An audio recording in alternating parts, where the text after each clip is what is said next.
que se potencie más el ser de uno mismo. For me, it is healthy for me to follow my passion, because if it's not, like you are somehow denying who you are.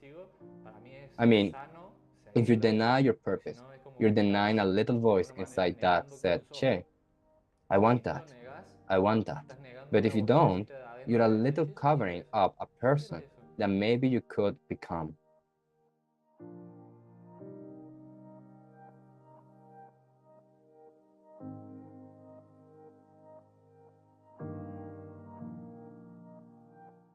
Hi, my name is Senka Caro. I'm founder of LightNet, and my passion and purpose is to make the impossible possible.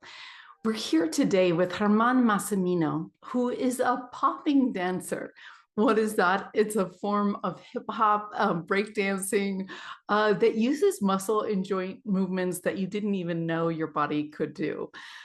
He is well known in Argentina and in South America, where he has won the golden button from the judge Emir Abdul in Argentina's Got Talent. He's also been in Got Talent in Chile as well. He is an incredible guy with a lot of passion and a lot of talent. Check it out. My passion, which luckily I found, is dance. Dance mixed with a bit of cloning. Honestly, it's super fun. From the moment I've discovered it, I knew it filled me with joy, and it felt like I had found my personality, so to speak. It's a mix of movement and lots of facial expression and humor. Popping is one of the branching of hip hop, one of the first style of dance that emerged from it. It's what people often refer to as robotic dancing. It's a style that Michael Jackson adopted early on, so people recognize it from there. It involves upper body movement that mimic robots. As for clowning, it's a middle ground between clowning and miming, combining the clown's theatrical expressions and with the mime's controlled gestures. The trigger was a video my dad showed me of Michael Jackson. I was about 6 years old when I first saw that moonwalk. I thought, wow, I didn't know the human body could do that, tell fictional stories and convey so much. From that moment, I said, wow, I want to do that. I started practicing every day in front of a mirror at home, in a small mirror in my house. Standing still, initially, it was hard to move around because I had been practicing stationary with a small mirror.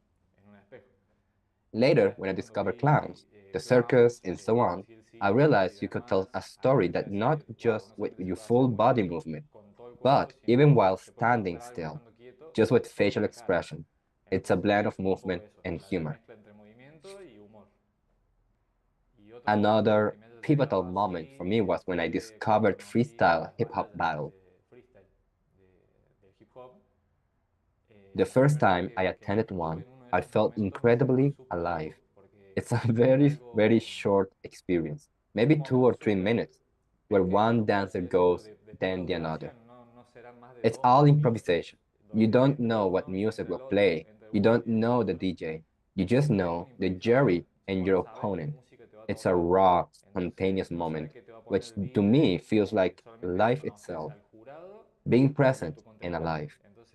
That feeling made me realize that dance helps me find myself. The sensation is hard to explain, but it's like finding a moment that makes everything worthwhile.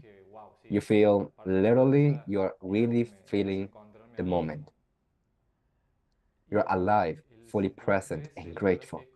Sometimes the feelings are good, sometimes not so much, but you know you are experiencing something real. When you recognize yourself in those moments, you're in the moment. You are conscious and alive. Where it is taking me and where I want to go is not about the fame, but being recognized enough to live from this, to do shows, to travel outside of Argentina. Also, to inspire others. People often tell me, I started dancing because I saw you. Recently, I gained visibility through Got Talent, a TV talent competition. It was a spectacular experience. The recognition from the audience, the public, the judges was incredible. It opened doors for more gigs, publicity, and more followers. This was the win. But for me, it was a personal challenge because of how things are. It was living day to day during the economic crisis. To reinvent myself somehow, to keep going in my creativity, to keep believing in my dreams, to show myself in a competition of people were also doing the same. So it was a challenge for myself to remember that this is what you want to do, that I wanted to make a living dancing. I remembered why I wanted to pursue this and activated myself to work harder for it. It was a wake-up call to go all in at that moment. The most difficult part of following my passion, it is a bit of what I'm telling you. Day to day, to balance creativity with the economics of it's tough, especially in our country economic context. There are some times when you need to enter a routine to make ends meet, but routine, while necessary for survival, can clash with creativity. Adapting to survive day to day, to have the things I need while breaking free to create, to leave the routine and create new things. It is two different modes. It was difficult at first in the beginning, but then you get the hang of it. That was my biggest challenge, and also pride. There are moments when you don't doubt, but you question your path, asking, does this fulfill me? Yes? Should I keep doing it or not? Does this make sense to keep going or not? These are questions. I don't know if they are normal or not, but understandable, especially people working in the arts. But art is a mirror of who we are inside. And when there are things to confront or surpass in your life, complications, problems, whatever it might be, these moments have you these moments have you reflecting and questioning things. And from this point, you may not know how to express it, but it transforms into what we call art. Art is like a filter that shows the good and bad things. You don't know how to get out. You can get them out in some form of art, like dance, painting, or other things that might occur to people. What is life like? And it's being alive at all times and collecting experiences. So, what do I prefer? Collect experiences that make me feel alive at all times, or just something that leaves me safe to live longer? My interest is not to live longer, but to live more. How does the passion of one affect other people? And I think it's like we're all matches. It's enough that some are encouraged to find something like that spark so that others also begin to ignite. Because somehow it makes people remember and realize that they are within a routine. So when you realize that you are in a routine and you're simply following a plan forward, I feel this is the moment where a first passion appears. Not simply having already found something that makes you feel that I've been doing does not make me feel fully alive. So when they start to get just looking for something else, I feel that the passion is already beginning there. It is when you want to search for something. It is not only when you have found it. At least that's how I felt it. So for me, what is nice is that what you generate in other people is that idea that, yeah, I can fight for what I want. If it goes well or not, well, you can do it. And if you're doing it, it is because you want to do it. It is a bit like inviting people, saying, if you want to do it, you can too. So that's what I feel like to transmit outward, because it just happened to me that people say, Che, I started dancing because I saw you. Then tell me, Che, I started playing the piano again. I started painting again. And that's like the most important thing. The kind of encouragement that reconnects with what makes them feel alive and content.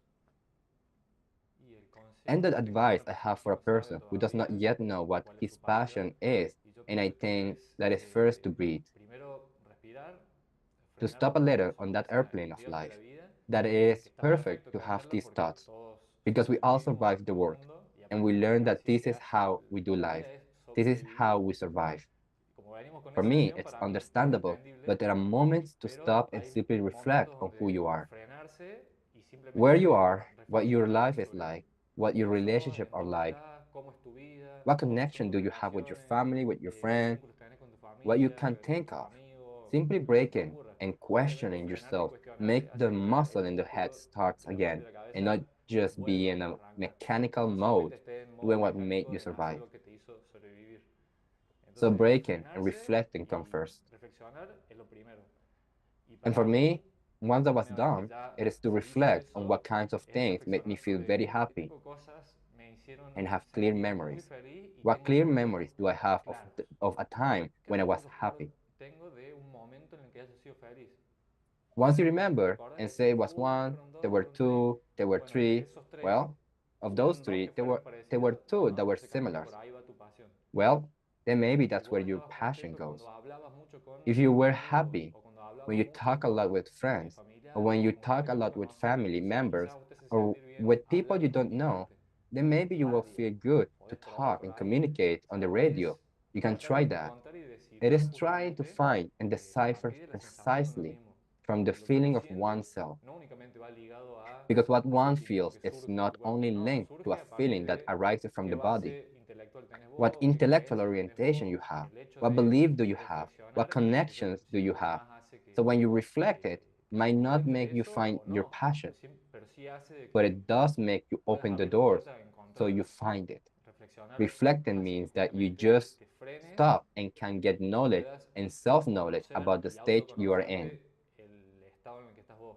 So when you already understood that and you say clearly, I was happy doing this. I am not happy doing this anymore. This, yes, this, no. As a common denominator among all that, you're going to be on the best track. What would the world be if everyone knew his passion? I think it will be a much more empathetic and healthier because, as I was just saying, we're all still dragging the airplane, living in survival. Our past generations, they had to survive the context they were in, and the context in which they lived was very different. It was understandable that everyone was in that surviving mode. Now that there are other methods and there is interconnection between people, even if they are not as side by side, obviously, it was always better that we are and that we share that part. But there is a connection that was not there before. So that connection can be exploited. And I feel that we can see that people have passion now. And we can recognize this in people everywhere. Before, it was more difficult for one to know his passion because they only saw one, two, or three in his town, as an example, or one on the television. Now you can talk to someone who is at the tip of Cabo Cabaña Viral making music, and there you already met one, two, three, 1,000, 200, like this. So the more we see it, we say clearly people can be encouraged to seek their passion.